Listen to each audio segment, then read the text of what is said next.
Persistence is important in sales, not because you're trying to force someone to buy, but because it's easy to get derailed.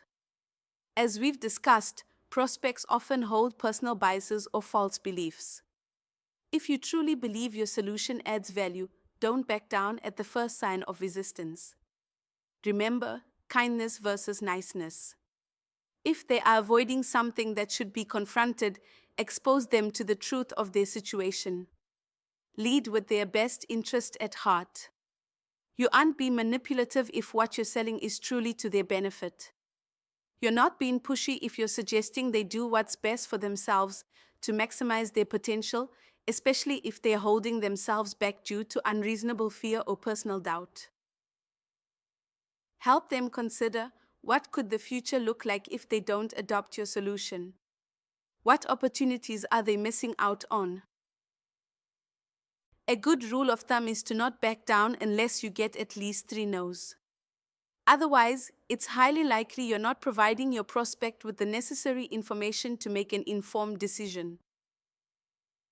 When I say 3 no's, I'm not suggesting you call or email your prospect repeatedly if you aren't hearing back. That's harassment.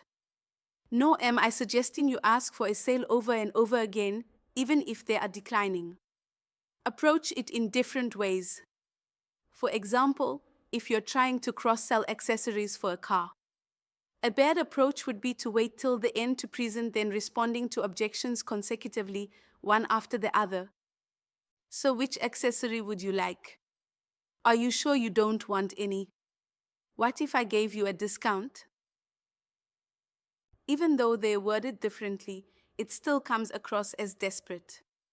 A better way would be to suggest them throughout the interaction. During recommendation. Based on your lifestyle, here are some accessories that might go well with your car. Take some time to check them out while I set up your paperwork. During closing. Have you decided on which accessory you're interested in? In response to an objection. Are you hesitating due to the cost?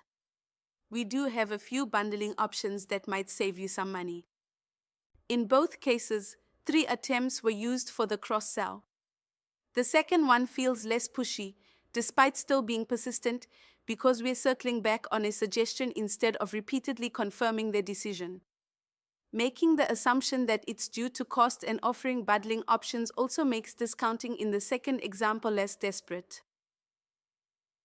Found this valuable? Visit caremethodology.com for the 100% free, no email required to access ebook. Selling Ethically, the Care Methodology.